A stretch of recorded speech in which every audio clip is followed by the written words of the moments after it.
Ma'asyiral muslimin yang dimuliakan Allah Subhanahu wa taala.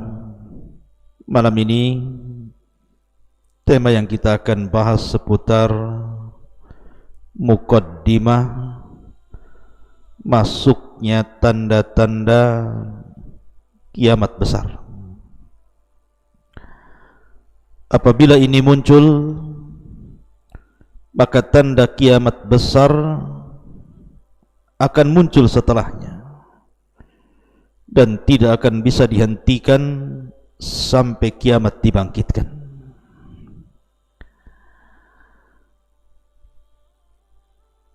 Di mana tema pada malam hari ini yang dimaksud muqaddimah alamat kiamat besar adalah Zuhurul Mahdi, munculnya Imam Al-Mahdil Muntadhar, imam yang hampir semua kaum muslimin menunggu-nunggu kehadirannya.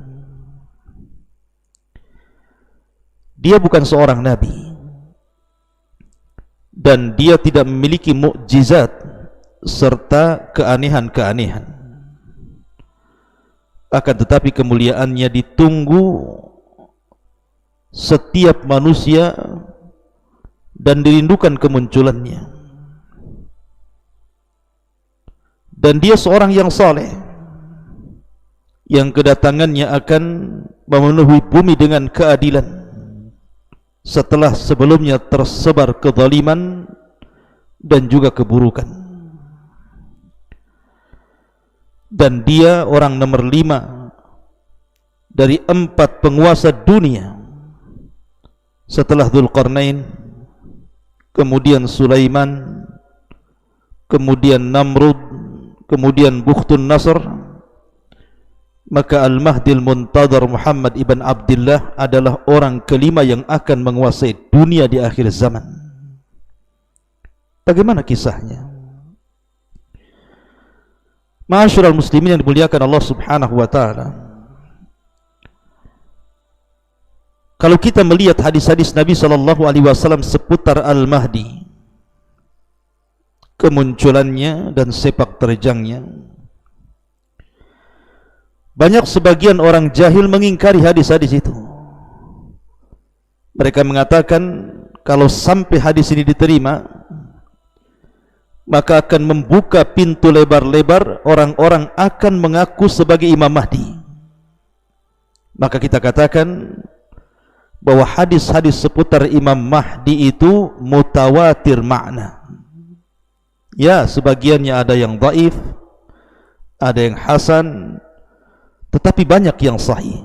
Saking banyaknya sehingga ulama menyebutnya mutawatir makna. Ma'asyiral muslimin yang dimuliakan Allah Azza wa Jalla, tentu Nabi sallallahu alaihi wasallam paham bahwa kalau seandainya kabar tentang Al-Mahdi itu datang secara mutlak umum, bisa saja semua orang mengaku Imam Mahdi. Tapi Nabi SAW sudah berbicara berabad-abad yang silam tentang ciri-ciri Al-Imam Mahdi yang tidak ada pada siapapun yang mengaku sebagai Imam Mahdi, sehingga kita bisa membedakan mana Mahdi yang benar, mana Mahdi yang dusta. Kita teringat pada tahun 1980 atau 1979 tentang fitnah Juhaiman. Anda pernah mendengar fitnah Juhaiman? Terjadi di Saudi. Ketika itu ada 2 tokoh sentral yang mengepung dan menguasai Masjidil Haram.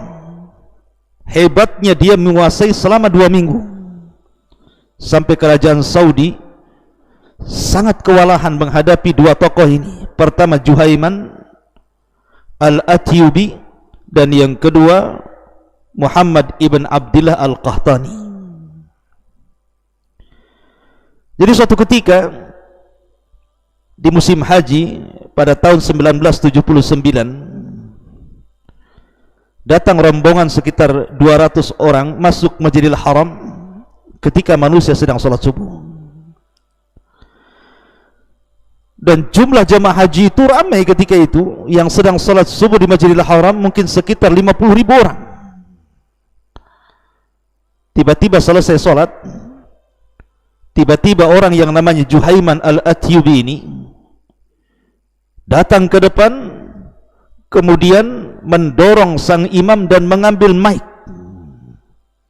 Tiba-tiba kemudian dia berceramah tentang kedatangan Imam Mahdi. Spontan sebagian manusia kaget karena belum pernah terjadi di haram seperti ini. Tiba-tiba dia mengambil mic kemudian mengatakan bahwa Al-Mahdi yang ditunggu-tunggu telah hadir di sekitar kita. Kemudian menyuruh orang-orang yang ada di Masjidil Haram untuk berbaiat kepada Al-Mahdi yang disebut oleh Juhaiman al-Atyubi ini. Tiba-tiba selang beberapa waktu datanglah Abdullah atau Muhammad ibn Abdillah al-Qahtani yang dimaksud oleh Juhaiman al-Atyubi ini. Kata Juhaiman, lihatlah di hadapan kalian ada Al-Mahdi. Ciri-cirinya persis seperti yang disabdakan Nabi SAW. Kemudian dia mengambil tangannya dan berbaiat, disusul dengan para pengikutnya 12 orang ikut berbaiat. Sebagian manusia terdiam, sebagian manusia heran, sebagian manusia bertakbir. Ma'asyiral muslimin yang dimuliakan Allah Azza wa Jalla, tiba-tiba para pengikut Juhaiman ini datang membawa peti ke dalam Masjidil Haram. Rupanya ketika dibuka peti itu isinya senjata semuanya. Maka kemudian para pengikut Juhaiman ini mengambil senjata-senjata itu, kemudian menodongkan kepada orang-orang yang ada di Masjidil Haram kala itu. Kemudian sebagiannya naik ke menara-menara, kemudian menguasai Masjidil Haram. Manusia bingung, ada apa ini? Ma'asyiral muslimin yang dimuliakan Allah Azza wa Jalla, dalam tempo 1 jam Juhaiman dan para pengikutnya bisa menguasai Masjidil Haram. Dan orang-orang yang sudah menempatkan diri di menara-menara untuk menembak siapapun yang menyelisihi Al-Mahdi yang dimaksudkan Juhaiman Muhammad ibn Abdillah al-Qahtani itu. Ketika sampai kabar ini kepada kerajaan Saudi, kala itu ma'asyiral muslimin yang dimuliakan Allah Subhanahu wa taala, maka kerajaan Saudi kemudian mengutus beberapa polisi untuk mencari kabar ada apa sebenarnya terjadi di Masjidil Haram itu. Kemudian baru saja mobil polisi sampai di pintu Masjidil Haram dan mereka keluar, tiba-tiba mereka ditembaki kemudian mati. Akhirnya kemudian pemerintah Saudi mengambil sikap, meminta fatwa daripada Hay'ah Kibaril Ulama menghadapi situasi seperti ini. Maka keluarlah fatwa dari para ulama bahwa pemerintah membolehkan untuk menyerang balik kepada para teroris yang menguasai Masjidil Haram ini, karena mereka membahayakan nyawa jemaah haji dan sudah membunuh polisi-polisi yang hendak mencari kabar keberadaan mereka. Maka dikirimlah oleh pemerintah Saudi helikopter, pesawat, kemudian mobil-mobil yang bersenjata dan tentara-tentara, dikepungnya Masjidil Haram itu. Kemudian terjadi perang hebat antara pasukan Juhaiman dengan pasukan Saudi ini, sampai akhirnya kemudian banyak bangunan-bangunan yang rusak Masjidil Haram itu karena terdesak, karena dikepung dari atas dan dari bawah. Maka pasukan Juhaiman pun kemudian bersembunyi ke bawah Masjidil Haram, ke lorong-lorong yang ada di Masjidil Haram itu. Akhirnya kemudian oleh tentara Saudi dilempari gas-gas air mata, kemudian juga dilempari granat, sehingga akhirnya selama 2 minggu sebagian mereka mati karena tidak ada oksigen, sebagian mati karena kehabisan makanan sehingga tidak makan, sebagian mereka terpingsan. Akhirnya dengan cekatan selama 2 minggu pemerintah Saudi berhasil menguasai Masjidil Haram kembali dan menangkap 63 orang, kemudian dieksekusi. Salah satunya adalah Juhaiman. Ma'asyiral muslimin yang dimuliakan Allah Azza wa Jalla, sebenarnya Juhaiman ini dahulunya adalah tentara dari tentara Saudi, tetapi dia masuk ke oposisi yang selalu mengkritik pemerintah Saudi. Kemudian akhirnya dia pun membuat isu tentang keburukan pemerintah dengan memunculkan satu tokoh untuk dijadikan bahan pemberontakan kepada pemerintah Saudi dengan isu munculnya Al-Mahdi. Berjumpalah dia dengan Muhammad ibn Abdullah Al-Qahtani yang memang ciri-cirinya, fisiknya hampir mirip dengan yang disabdakan Nabi SAW. Setelah kemudian terjadi dialog, dirayunya bahwa engkau adalah Al-Mahdi dan begitu seterusnya, maka Muhammad ibn Abdullah Al-Qahtani mau dibaiat dan dijadikan Imam Mahdi. Pada ini kepentingan Juhaiman. Tapi dari kisah ini, kejadian ini, karena kejadian ini kan terjadi pada tahun 1979 atau 1980, artinya masih baru. Tapi lihat bagaimana dampaknya. Masjidil Haram dikepung, banyak nyawa melayang, banyak yang terluka, jemaah haji ketakutan. Ma'asyiral muslimin yang dimuliakan Allah Azza wa Jalla, kenapa kemudian mereka menjadikan isu Al-Mahdi untuk menumbangkan kekuasaan Saudi? Karena memang kalau kita melihat hadis-hadis Nabi SAW, Al-Mahdi yang kelak akan muncul di akhir zaman adalah sosok yang ditunggu-tunggu kaum muslimin, yang dirindukan kemunculannya. Makanya kemudian orang banyak mengaku Imam Mahdi. Oleh karena itulah maka malam ini sedikit kita akan bercerita siapa Al-Mahdi,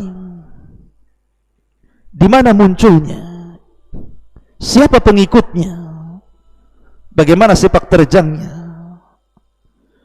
bagaimana dia bisa hidup di 3 tanda kiamat besar: munculnya Dajjal, turunnya Isa bin Maryam, dan keluarnya Ya'juj wa Ma'juj, dan bagaimana wafatnya, berapa tahun dia berkuasa, dan banyak persoalan yang kita akan bahas beberapa menit ke depan.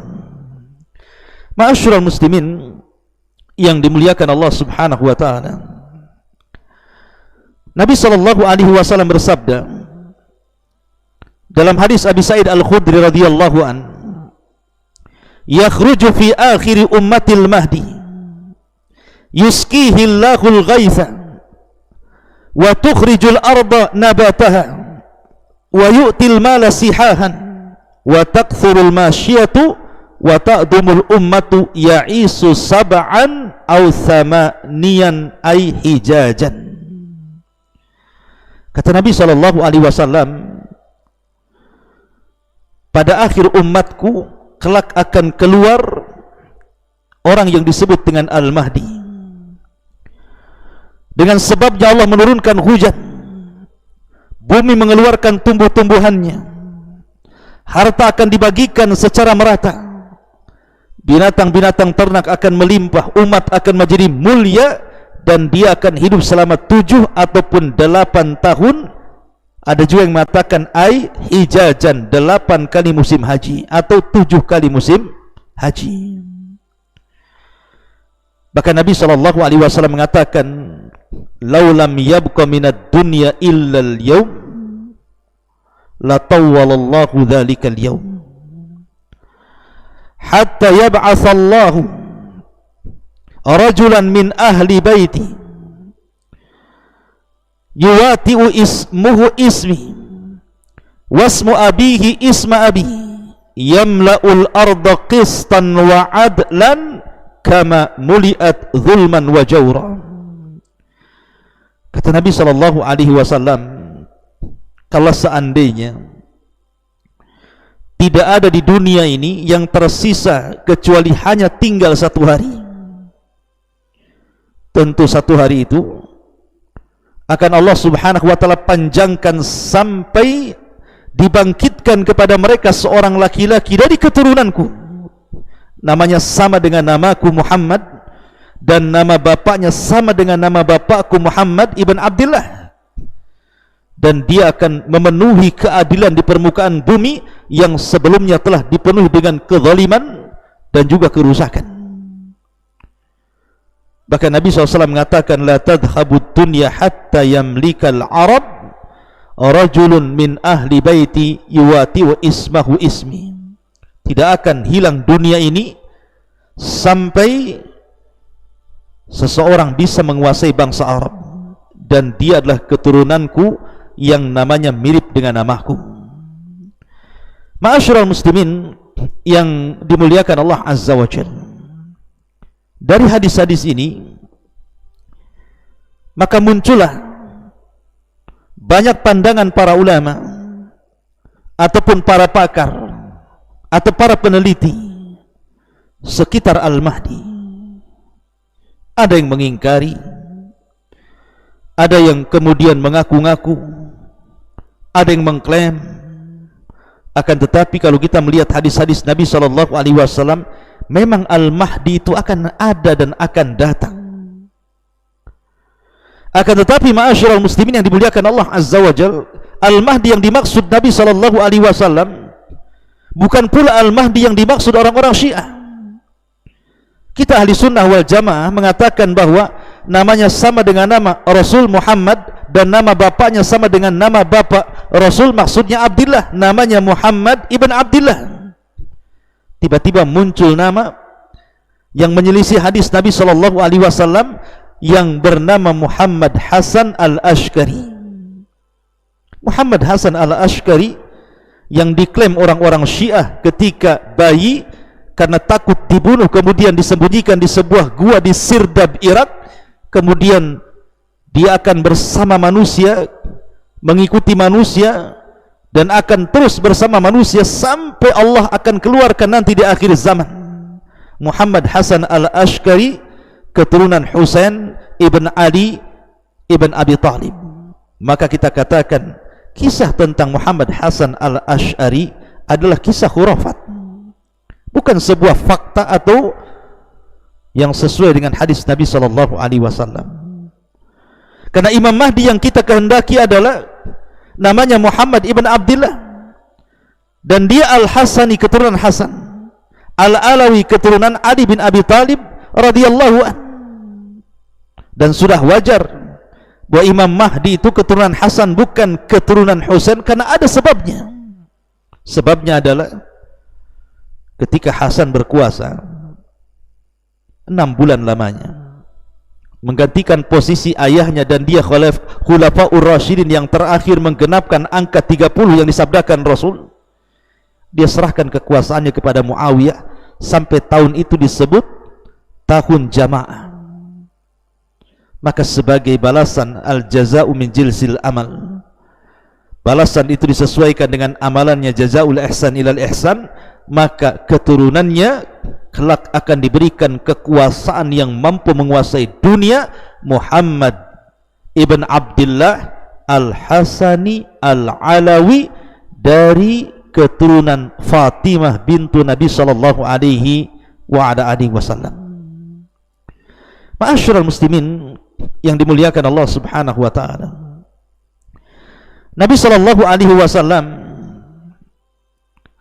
menyebutkan beberapa ciri yang disebutkan ciri fisik Imam Mahdi.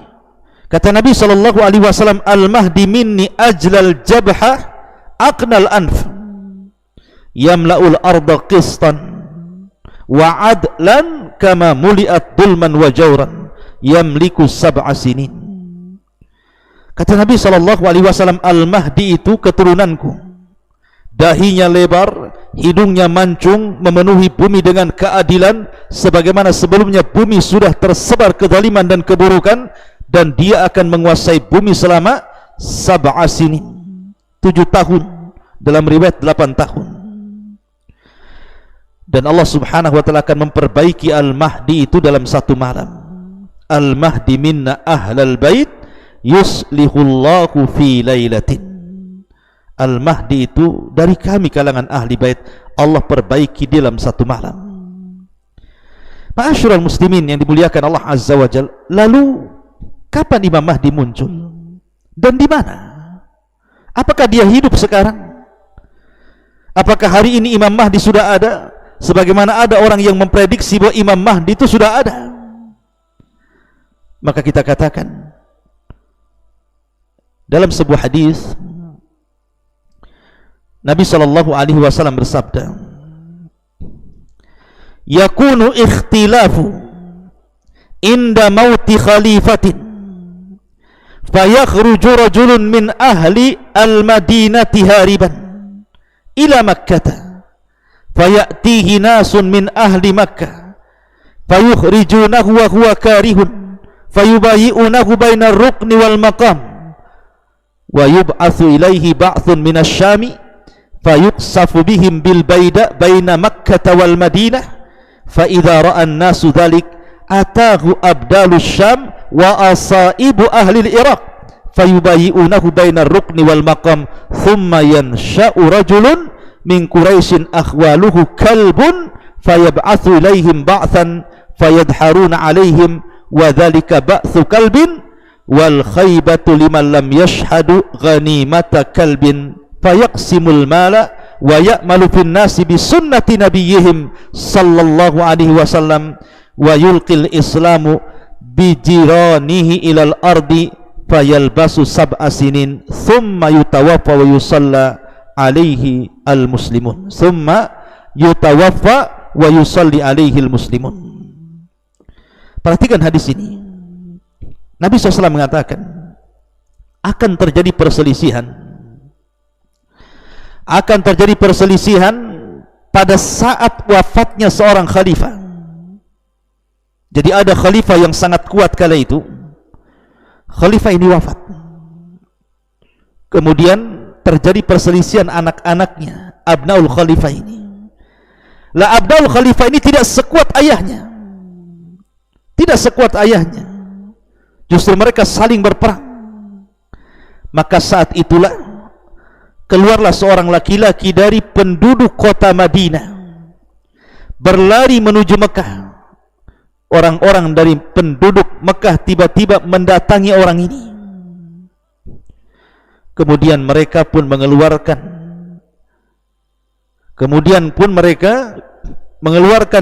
laki-laki itu untuk dibaiat, tetapi dia tidak suka dan membencinya. Kemudian mereka tetap membaiat dia di antara rukun Yamani dan makam Ibrahim. Kemudian dikirimlah kepadanya satu pasukan yang tidak suka ada seseorang yang dibaiat dan mengaku Imam Mahdi, dan pasukan itu datang dari arah Syam menuju Madinah.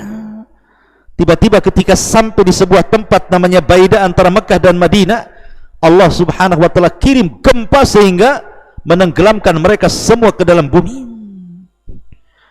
Lalu tiba-tiba orang ramai melihat laki-laki itu didatangi oleh para abdal dari Syam dan kelompok-kelompok dari Irak. Kemudian mereka membaiatnya antara rukun Yamani dan makam Ibrahim. Kemudian muncullah seorang laki-laki dari pasukan, kemudian pasukan itu pun mengalahkan mereka. Itu adalah pasukan suku Kalb, dan adalah suatu kerugian bagi sesiapa yang tidak mempersaksikan ghanimah dari Kalb. Kemudian beliau Al-Imam Mahdi berusaha mengamalkan di tengah-tengah manusia sunnah Nabi SAW, menyebarkan Islam ke seantero dunia, dan beliau Al-Mahdi akan tinggal selama 7 tahun lalu meninggal dunia dan disolatkan oleh kaum muslimin. Hadis ini oleh sebagian para ulama ada yang mengatakan sahih dan ada yang melemahkannya, seperti Syekh Albani rahimahullahu ta'ala melemahkan hadis ini. Tapi sebagian ulama yang lain seperti Al-Imam Al-Haytami dalam kitabnya Majma'ul Zawaid mengatakan hadis ini diriwayatkan oleh Al-Imam At-Tabrani dalam Mu'jam Al-Awsat, dan para perawinya adalah para perawi hadis yang sahih. Baik, dari hadis ini kita tahu bahwa Imam Mahdi itu muncul di Mekah ataupun Madinah. Ma'asyiral muslimin yang dimuliakan Allah Subhanahu wa taala.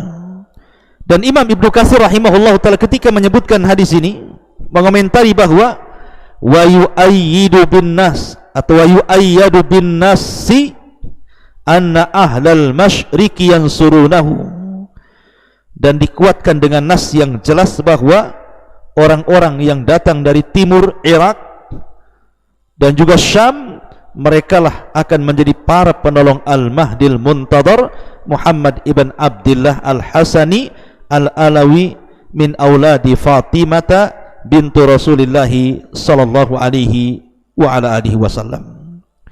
Ma'asyiral muslimin yang dimuliakan Allah Subhanahu wa taala, kita tahu bahwa ketika Imam Al-Mahdi membawa pasukan kemudian membuat kekuasaan dan berdirinya khalifah di Baitul Maqdis, maka Nabi SAW mengatakan imaratul Baitul Maqdis kharabu Yathrib. Ketika kekuasaan kaum muslimin tegak di Baitul Maqdis, maka robohlah kota Madinah dan semua akan terpusat di situ. Lah ketika itu maka Imam Al-Mahdi radhiyallahu an akan berusaha untuk memerangi orang-orang Nasrani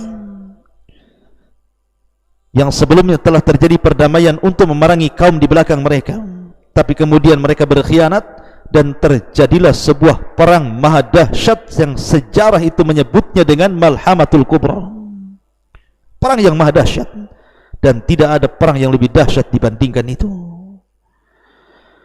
Maka setelah terjadi perang maha dahsyat, akhirnya kemudian kaum muslimin bisa menguasai Konstantinia atau Konstantinopel, bahkan bisa menguasai sampai ke daratan Eropa.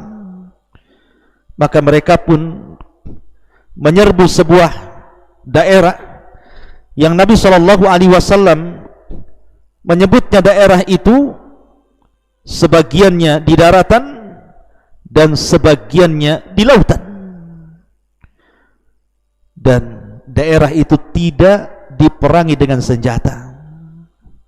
Daerah itu tidak diperangi dengan senjata, tetapi diperangi dengan lafaz la ilaha illallah. Subhanallah.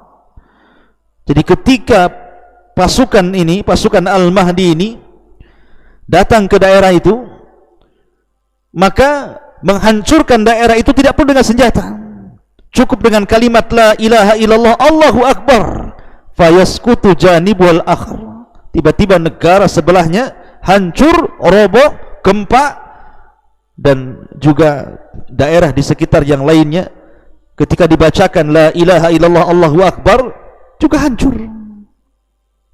Lah ketika itulah muncul Dajjal. Ma'asyiral muslimin yang dimuliakan Allah Subhanahu wa taala, terjadi silang pendapat tentang masalah apakah Al-Mahdi ini sebelum menyerang Konstantinopel ini menyerang Romawi dulu ataukah menyerang Konstantinopel dulu. Maka dalam hadis Nabi SAW, Nabi SAW ditanya tentang antara dua negara ini. Ya Rasulullah, wahai Nabi SAW, ayyu madinatin tuftah awalan, kota mana yang lebih dahulu akan dibebaskan, apakah Konstantinopel ataukah Rum, bangsa Romawi? Maka Nabi SAW mengatakan Madinah Herakli, yakni Konstantinopel.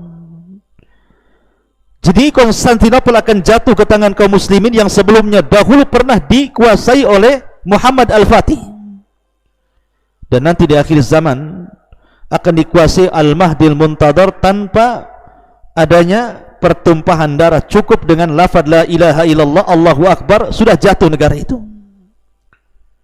Ketika itulah maka sarakha sarikh, ada orang yang berteriak bahwa Dajjal telah muncul dan masuk ke rumah-rumah para pasukan yang ada di Syam. Ma'asyiral muslimin yang dimuliakan Allah Azza wa Jalla, dari sini bahwa munculnya Dajjal ada di zaman Imam Mahdi, dan Imam Mahdi inilah yang memuqaddimahi munculnya tanda dari tanda-tanda kiamat besar yang dimulai dengan khuruj ad-Dajjal, keluarnya Dajjal. Ma'asyiral muslimin yang dimuliakan Allah Subhanahu wa taala, dalam sebuah hadis ketika Nabi SAW menjelaskan bagaimana fitnah Dajjal, bahwa Dajjal ini memiliki kekuatan yang luar biasa, bahkan memiliki para pengikut yang luar biasa. Di antara para pengikut Dajjal adalah Yahudi Al-Asfahan.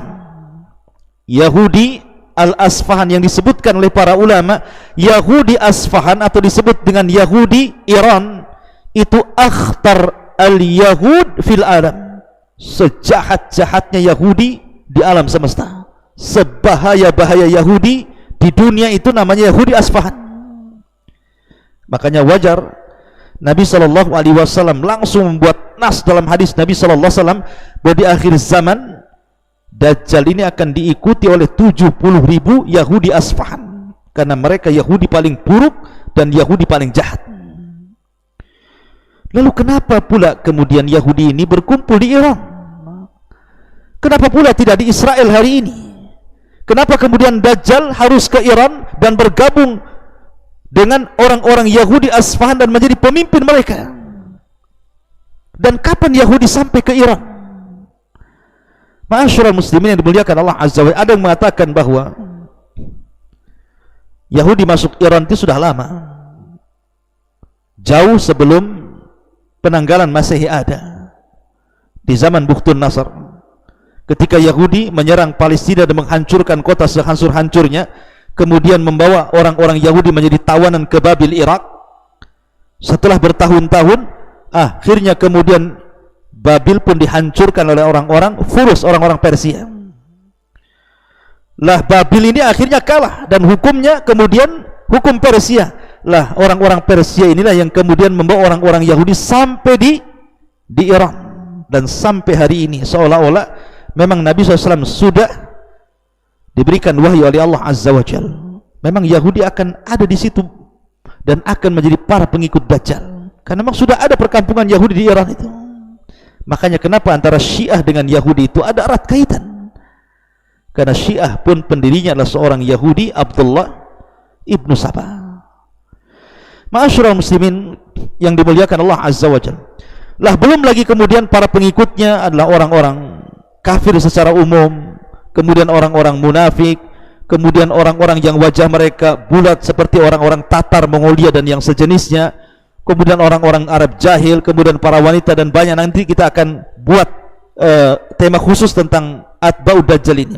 Tapi yang jelas bahwa pasukan besar itu tidak mungkin dikalahkan oleh Al-Mahdi, sehingga Al-Mahdi terdesak kemudian harus lari dan bersembunyi, sampai akhirnya mereka pun semakin terpojok, kemudian terdesak, sampai kemudian mereka membuat camp di Bukit Tur, dan mereka tidak berani turun. Dan mereka sudah memprediksi kalau mereka tetap bertempur pasti mereka akan mengalami kekalahan. Maka mereka lebih baik mundur bersembunyi sampai akhirnya terjadi kelaparan yang dikatakan kepala sapi jauh lebih baik dibandingkan emas dan harta rampasan perang, saking kelaparannya. Ma'asyiral muslimin yang dimuliakan Allah Azza wa Jalla, lah ketika itulah maka Al-Mahdi membuat sebuah keputusan. Kalau mereka tetap berada di bukit itu, tentu mereka akan mati sia-sia. Mereka harus mati dalam posisi syahid. Maka sepakatlah para sahabat, para tentara Al-Mahdi itu untuk menyerang pasukan Dajjal setelah sholat subuh keesokan harinya. Setelah kemudian datang waktu subuh, kemudian dikumandangkan azan, tiba-tiba langit gelap.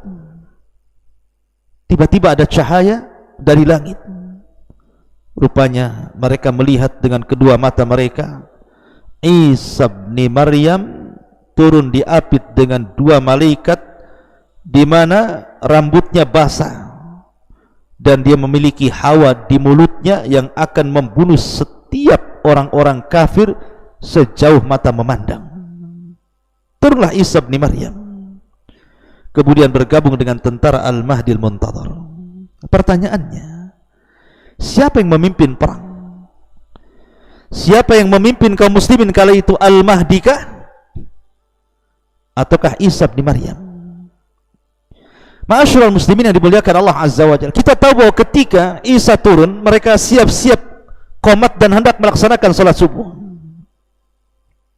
Isa sudah dikenal ciri-cirinya karena hadis-hadis Nabi sudah menjelaskannya, sehingga Al-Mahdi langsung kenal dan mengatakan, taqaddam ya ruh Allah, silahkan wahai ruh Allah, Anda menjadi imam. Tapi Isa paham siapa dirinya, dia bukan seorang nabi lagi. Karena ketika dia diangkat di usia 33 tahun, kemudian diletakkan di langit oleh Allah Azza wa Jal, terangkatlah nubuahnya, artinya sudah sempurna kenabiannya, sehingga ketika diangkat bukan lagi menjadi seorang nabi. Dan di akhir zaman dia turun bukan jadi seorang nabi, tapi memang ada tugas yang Allah Subhanahu wa ta'ala tugaskan kepada Isa. Pertama, membunuh Dajjal. Yang kedua, berhukum dengan hukum keadilan. Yang ketiga, mematahkan salib, membunuh babi, dan begitu seterusnya.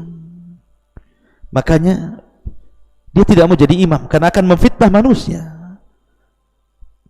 Dia tahu bahwa la nabiyya ba'di, kata Rasul, tidak ada nabi sepeninggalku. Kalau seandainya dia menjadi imam, maka orang-orang menyangkanya manusia ikut syariat Isa. Makanya Isa tidak jadi imam. Isa jadi makmum, dan yang menjadi imam adalah Al-Mahdil Muntadhar, supaya orang-orang tahu bahwa Isa ketika turun mengikuti syariat Nabi Shallallahu Alaihi Wasallam dan tidak membawa syariat dirinya. Tetapi ketika selesai perang, selesai sholat, maka yang memimpin perang adalah Isa bin Maryam. Dia meminta pilihan kepada pasukan Al-Mahdi dengan 3 pilihan. Setelah itu mengusap wajah-wajah mereka, dan tidak ada manusia paling bahagia kecuali orang yang diusap wajahnya oleh Isa bin Maryam, karena Isa memberitahu mereka akan kedudukan mereka di sorga. Berangkatlah pasukan ini. Kemudian ketika Isa melihat Dajjal, dan Isa memiliki hawa yang bisa membunuh orang-orang kafir sejauh mata memandang, Dajjal pun lari, dikejarnya sampai ketika tidak ada tempat kecuali sampai di Babil Lut. Maka Isa pun kemudian membunuh Dajjal, memenggal kepalanya. Kemudian orang-orang Yahudi dan para pengikut Dajjal ketakutan, kaum muslimin membantai mereka dengan sangat mudah, sampai-sampai orang-orang itu bersembunyi di apapun. Dia sembunyi di batu, di pohon, pohon bisa bicara, batu bisa bicara, dan mengatakan, wahai muslim, di belakang saya Yahudi, bunuh dia, bantai dia, dan begitu seterusnya. Akhirnya peperangan ini dimenangkan oleh Al-Mahdi dan juga Isa bin Maryam, dan ini kemenangan kaum muslimin.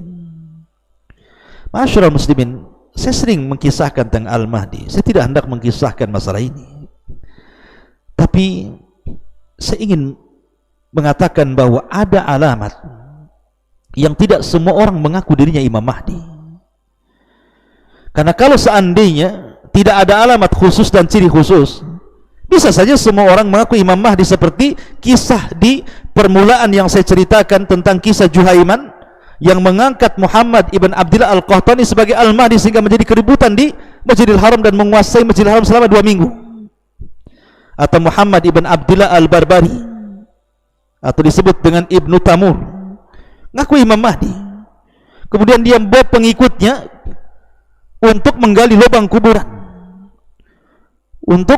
kuburan, kemudian masuk semua di situ. Kemudian berikan nasihat soal kematian. Allah takdirkan, Allah gempakan bumi, rupanya kemudian tanah kuburan itu bergegar, akhirnya mengubur mereka semuanya. Muhammad ibn Abdillah Al-Barbari ngaku Imam Mahdi sampai mati tertimbun, diazab langsung oleh Allah Azza wa Jalla. Kemudian Ubaidillah Al-Qaddah ngaku Imam Mahdi. Ma'ruf kisahnya. Ubaidillah Al-Qaddah ini kakeknya seorang Yahudi, dan dialah yang membawa tentara Qaramitah membantai jamaah haji. Kemudian dia kubur sumur Zam-Zam itu dengan jasad manusia. Kemudian dia congkel Hajar Aswad, dibawanya ke Bahrain selama 22 tahun, dan dia mengaku Imam Mahdi. Kalau seandainya tidak ada ciri-ciri khusus, semua orang bisa mengaku Imam Mahdi. Maka apa ciri-ciri Al-Mahdi itu? yang pertama, dia tidak menyuruh manusia dirinya Mahdi. Dia tidak mengatakan saya Mahdi, bayat kepada saya. Tidak. Bahkan dia tidak suka dan benci kalau dia dikatakan Mahdi dan ingin dibayat. Yang kedua, namanya harus sama dengan nama Rasulullah, Muhammad atau Ahmad, dan nama bapaknya harus sama dengan nama bapak Rasul, Abdullah, Muhammad atau Ahmad ibn Abdullah. Kemudian nasabnya harus sampai kepada Hasan dan Husain, bukan Husain.